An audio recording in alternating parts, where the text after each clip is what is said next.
Oui, bah bonjour à vous et bienvenue sur ce petit tuto de rappel, hein. Je sais que vous savez maîtriser, mais un petit rappel, ça vaut bien. C'est toujours intéressant de revoir un petit peu les bases. Donc là, je ne vais pas aller dans le trop fin, dans le trop détaillé. Je vais juste vous présenter les grandes fonctionnalités et également le plus rapide, c'est-à-dire l'attribution de parcours à un jeune ou à un groupe ou à des jeunes. Donc bah, vous vous connectez à vos identifiants. Moi, je prends bien sûr les miens. Donc vous allez arriver sur une interface, vous voyez, alors il y a deux grandes parties. Il y a la partie action, on va dire, qui est ici. Puis il y a ici les quatre parties, donc mes groupes, mes parcours, mes ressources et les ressources. Alors le tableau de bord, il faut comprendre par tableau de bord, c'est pour le suivi des apprentis sur ce qu'ils ont fait sur les parcours et les exercices que vous avez attribués. Bon, par exemple, alors je sais que les BT, les BEP, les BEP, pardon, les Bac Pro, on va prendre plutôt les CAP, APH, ils ont peut-être fait des choses, les 2C. Donc Kovacic, il n'a rien fait. Israël, il n'a rien fait. Diallo, bon, voilà, Djouma Diallo, par exemple, lui, il est resté dessus 2h33, 69% de bonnes réponses, pas mal. 5 exercices de fait. Voilà, ça vous permet d'aller dans le détail, voir par exemple ce que lui a fait concrètement, le Diallo. Donc ça va s'afficher avec ses pourcentages, temps passé, voilà, état d'avancement, 60%, 69% de réussite, enfin voilà. Puis là, vous avez tous les détails, mais je ne vais pas aller jusque-là aujourd'hui. Donc tableau de bord, en fait, ça veut dire que font les apprentis sur vos parcours. Où en sont-ils? Ont-ils démarré, pas démarré? Les scores et les états d'avancement, par jeune et par classe. Et puis vous avez la deuxième rubrique ici, ce sont les ressources. Alors les ressources, il faut comprendre toutes les ressources présentes sur la plateforme EduClever V2. C'est-à-dire, vous avez plusieurs milliers de ressources qu'on peut... Alors, on peut y avoir accès de deux manières. Soit par des filtres, par un système de filtres, vous voyez. Alors, système de filtrage par difficulté, de filtrage par niveau. Donc là, on a en fait les sections. Donc, par exemple, bah voilà, il y a, pour la troisième ici, il y a 8960 ressources par matière. Par matière, vous avez en français 10 053 donc, ressources, etc., etc. Vous avez par exemple sciences, information et gestion 665, voilà.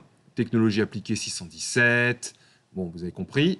Et ces ressources, on peut les classer selon des... Vous voyez, vous avez un code couleur. Selon la typologie des ressources, ce sont soit des parcours, c'est-à-dire un agencement de grains d'exercices articulés entre eux, soit des cours. Donc là, des parcours, bah, il y en a parcours notionnel et parcours, pour l'instant, on ne fait pas la différence. Vous voyez, il y en a plus de 4000.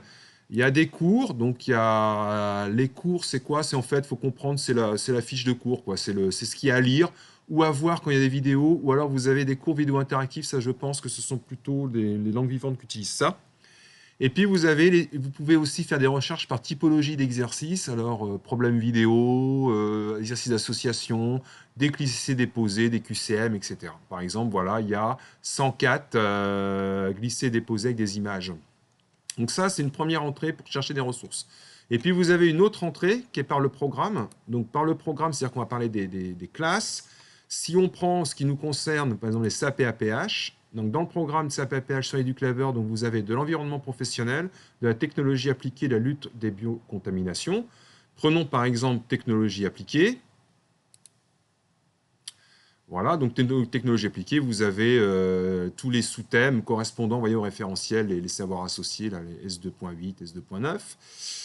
Vous avez les parcours, 26. Vous avez des typologies de cours également. Et puis vous avez, et pareil, les associations, glisser-déposer, il y a 24 QCM sur la technologie appliquée. Voilà, donc ça vous présente ça comme ça. Puis si vous allez dans le plus fin, donc contrôle qualité, par exemple, bah, contrôle qualité, vous allez avoir voilà, un QCM, 9 cours et un cours vidéo en contrôle qualité. En technique pro, il y en aura beaucoup plus. Voilà, voilà. Donc vous avez des codes couleurs. Vous voyez, exercice, par exemple, la petite pastille verte. Ça, c'est un QCM sur le balayage humide. Vous avez des cours, on va dire, ça c'est la fiche, c'est à lire. Donc ça, pareil, balayage humide. Et puis si vous allez sur parcours, vous avez les pastilles bleues. Ça, ce sont tous les parcours disponibles. Alors pour démarrer, c'est vrai que c'est le plus intéressant, c'est d'aller sur les parcours et puis de les distribuer comme ça de manière assez rapide. C'est très rapide. Dans une autre vidéo, s'il y a des demandes particulières, il n'y a pas de souci, je pourrais vous expliquer comment construire un parcours à partir de grains qu'on prélève et qu'on agence après. Alors, par exemple, on va prendre quelque chose d'assez reconnaissable. Donc, lavage manuel, ça a déjà été donné pas mal. On va prendre, par exemple, remise en état des sols carrelés. Bon, celui-là, voilà. Si je veux le voir, bah, je clique dessus. Je le lance. Voilà. Et quand je le lance, vous avez à peu près, là on peut agrandir ici, voilà, vous avez ce que va voir en fait l'apprenti. Donc il va démarrer par un cours qui est ici, et ensuite il va avoir un exercice d'image à glisser-déposer. Voilà. Il va avoir du cours, il va avoir un texte à trous déroulant, il va avoir un cours vidéo, etc., etc. Donc ça c'est tout. En fait, ça vous donne le contenu du parcours. On le ferme et on va l'attribuer. Donc j'envoie le parcours. Donc là, il va me proposer l'ensemble de toutes les... Donc je vais filtrer par groupe. Donc on va aller en CAP1B. Je sais que j'en ai donné quelques-uns à cette classe-là. Donc là, vous avez tous les jeunes en CAP1B. Donc il y a 3 pages, deuxième page, voilà, troisième page, ils sont que 3, je crois. Voilà. Donc si vous voulez donner le parcours à tous les jeunes, ben, vous sélectionnez tout ici, vous voyez. Hop, voilà. 2, vous sélectionnez ici. Hop. 3, vous sélectionnez ici. Voilà, et vous avez tout le bloc là, ça c'est tous les destinataires du parcours. On va pas enlever ça à tout le monde. On va enlever ça à tout le monde. Voilà, tac. Donc on enlève ça, on va juste en prendre un, hein, parce que. Mais vous voyez, vous pouvez sélectionner à l'intérieur de groupe à qui vous voulez l'envoyer. On va l'envoyer à Enzo Alidina, parce que lui je connais son code, donc on l'envoie à lui et c'est parti. Donc on a dit sol carrelé, hein, ouais. Parcours sur remise en état et sol carrelé. Donc vous voyez ici, en bas à droite, envoi du parcours effectué avec succès. Donc normalement, Enzo a reçu le parcours que vous l'avez envoyé. Quand vous allez sur mes parcours, donc mes ressources, hein, pour reboucler là-dessus, donc les ressources, c'est l'ensemble de toutes les ressources EduClever. Mes ressources, ce sont toutes les ressources que je vais aller prélever sur EduClever. Et les parcours, ce sont tous les parcours que j'ai soit agencés ou que soit j'ai construit à partir donc des grains présents dans les ressources. Voilà, ça c'est ce que j'avais distribué. Donc on va se déconnecter, puis on va aller à la place donc, de l'apprenti. Alors Enzo, lui, je le connais son code, c'est pour ça que je l'ai pris. Ça m'évite d'aller chercher dans la base. Donc c'est toujours app avec un numéro et le mot de passe c'est CFA 3535. Voilà. Alors, tac, on va aller par là. app 1009. CFA 3535. Voilà.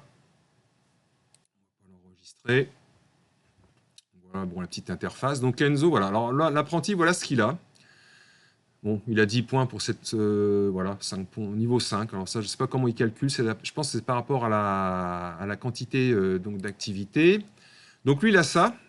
Voilà, on lui propose des objectifs, donc de finaliser son parcours secteur pro, de finaliser son parcours salissure, et puis aussi roulette de la découverte. Alors là, roulette de la découverte, en fait, c'est la plateforme va choisir au hasard un ensemble de ressources dans l'ensemble des exercices disponibles sur la plateforme. Donc Enzo, lui, il a terminé aucun parcours. Il en a commencé 2. Donc vous voyez, donc il a 42% de réalisé, il peut le reprendre. Ici, il a 9% de réalisé, il peut reprendre son parcours. Et il a 8 parcours à faire, dont celui qu'on vient de lui attribuer, qui est remise en état des sols carrelés. Donc il va le démarrer. Voilà, donc vous voyez, ça apparaît tout de suite. Voilà, donc il a tout son parcours. Ah bon, bah, il lit son cours. Après, une fois qu'il a lu son cours, bah, il va essayer d'associer tout ça, voilà, bon, etc., etc. Bon, ça, vous connaissez. Voilà un petit peu pour un premier niveau, pour un premier appel. Donc, n'hésitez pas à revenir vers moi si vous avez des questions, même pour construire des activités. Je sais que là, de mémoire, j'en oublie, je suis désolé, hein, mais je sais qu'Audrey et Maxime en ont fait pas mal, ou Kevin, ou même Gwezenec. Du coup, si vous avez des questions, n'hésitez pas. En tout cas, je pensais utile de vous faire cette petite vidéo pour vous rappeler un peu les fondamentaux, pour aller assez vite dans l'attribution de parcours. Eh bien, merci.